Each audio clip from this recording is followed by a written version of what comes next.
नमस्कार मित्रमंडळींनो, आजच्या व्हिडिओमध्ये आपण 17 जुलै 2026 पर्यंत महाराष्ट्रातील पावसाची ताजी परिस्थिती नक्की किती आहे, कशी आहे, तसेच IMDने जारी केलेला येलो अलर्ट कोणत्या जिल्ह्यांमध्ये पावसाची शक्यता जास्त आहे. ओके, पुढील काही दिवसांचा हवामान अंदाज आणि शेतकऱ्यांसाठी काही महत्त्वाच्या सूचना आहेत, त्याबद्दल आपण सविस्तर माहिती या व्हिडिओमध्ये जाणून घेणार आहोत. ओके, आता झालंय काय की गेल्या काही दिवसांपासून राज्यात पावसाने उघडीप दिल्यामुळे अनेक भागांमध्ये आता सध्या उष्णतेची लाट जाणवत आहे. खरीप पिकांनाही पावसाअभावी फटका बसू लागला होता, मात्र आता हवामानात पुन्हा एकदा महत्त्वाचा बदल होताना दिसत आहे. ओके, तो नक्की बदल कसा होत आहे हे आपण बघून घेणार आहोत, त्यामुळे व्हिडिओ तुम्ही शेवटपर्यंत नक्की बघा आणि या चॅनलला सबस्क्राईब नक्की करा. ओके, आता जी पहिली अपडेट आलेली आहे ती म्हणजेच की आता महाराष्ट्रात पाऊस आता पुन्हा सक्रिय झालेला आहे असं बघायला चित्र भेटत आहे आपल्याला, कारण की 17 जुलै 2026 रोजी उपलब्ध माहितीनुसार महाराष्ट्रात मान्सून पुन्हा सक्रिय होण्यास सुरुवात झालेली आहे. बंगालच्या उपसागरात तयार झालेल्या कमी दाबाच्या क्षेत्रामुळे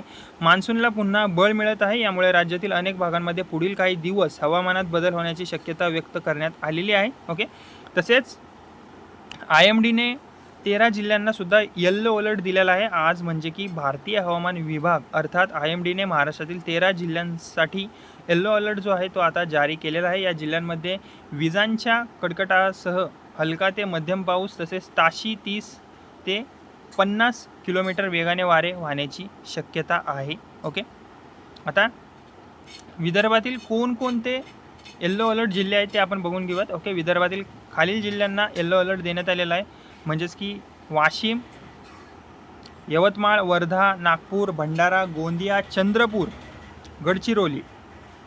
ओके, या सर्व भागात विजांच्या कडकडाटासह पावसाचा अंदाज व्यक्त करण्यात आलेला आहे. कोणकोणते? वाशिम, यवतमाळ, वर्धा, नागपूर, भंडारा, गोंदिया, चंद्रपूर आणि गडचिरोली. ओके, आता मराठवाड्यातील येलो अलर्ट कोणकोणत्या ठिकाणी आहे? मराठवाड्यातलं जर आपण बघितली तर नांदेड, लातूर, धाराशिव या 3 जिल्ह्यांमध्ये येलो अलर्ट जारी करण्यात आलेला आहे. इथे सुद्धा येथे हलका व मध्यम पाऊस आणि जोरदार वाऱ्यांची शक्यता आहे आज. ओके, आणि पश्चिम महाराष्ट्रातील येलो अलर्ट कोणकोणत्या ठिकाणी आलेला आहे तो म्हणजे सातारा आणि सोलापूर या 2 जिल्ह्यांनाही IMDने येलो अलर्ट दिलेला आहे.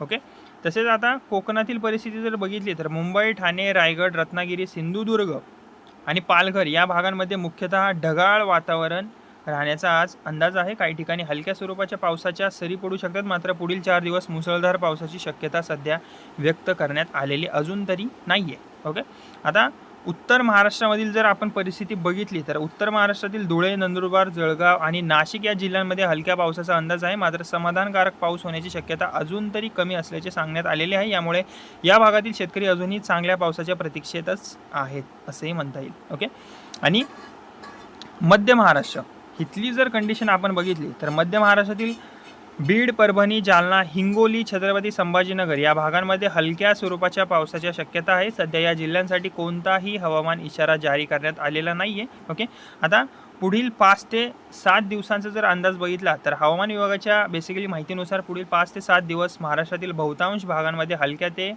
मध्यम स्वरूपाच्या पावसाची शक्यता आहे, मात्र राज्यभर सर्वत्र मुसळधार पावसाची शक्यता सध्या कमी आहे. ओके, आणि शेतकरी मंडळींसाठी थोडीशी एक महत्त्वाची सूचना आणि माहिती म्हणता येईल की राज्यात अनेक भागांमध्ये पावसाअभावी खरीप पिकांवर ताण थोडासा जाणवत आहे. विशेषतः सोयाबीन, कापूस, तूर, उडीद आणि इतर खरीप पिकांसाठी पुढील काही दिवस अत्यंत महत्त्वाचे ठरणार आहेत. जर चांगला पाऊस झालाच तर पिकांना मोठा दिलासा सुद्धा मिळू शकतो. तसेच कृषी विभागाचे एक आव्हान आहे की शेतकरी बांधवांनी हवामान विभाग आणि कृषी विभागाकडून वेळोवेळी दिल्या जाणाऱ्या सूचनांचे पालन करावे. जसं की मी तुम्हाला ज्यावेळेस माहिती येते लेटेस्ट ओके कृषी विभागाची, हवामान विभागाची, तर मी तुम्हाला या चॅनलद्वारे नवीन व्हिडिओ बनवून सांगण्याचा नक्की प्रयत्न करतो, त्यामुळे या चॅनलला सबस्क्राईब नक्की करा, तुमच्याच फायद्याचं आहे. तर शेतकरी बांधवांनी हवामान विभाग आणि कृषी विभागाकडून जी माहिती येते त्या सूचनांचे पालन नक्की करा. ओके, पावसाच्या अंदाजानुसारच फवारणी, खत व्यवस्थापन, पेरणी आणि इतर शेतीची कामे नियोजनबद्ध पद्धतीने तुम्ही करून घ्या, तरच तुम्हाला फायदा होईल. थोडाफार काय जास्तीत जास्तच होईल. ओके, आणि तुम्ही थोडंसं नुकसानीपासून आधीच सतर्क राहाल. ओके, तर शेतकरी मंडळींनो, महाराष्ट्रातील हवामान, पाऊस, शेती आणि सरकारी योजनांबाबतचे असेच अचूक आणि ताजे अपडेट्स मिळवण्यासाठी आपल्या या बडी चॅनलला नक्की सबस्क्राईब करा. व्हिडिओ आवडला असेल तर व्हिडिओला लाईक करा, शेअर करा आणि आपल्या शेतकरी मित्रांपर्यंत, मंडळींपर्यंत, बांधवांपर्यंत ही माहिती नक्की शेअर करा. धन्यवाद.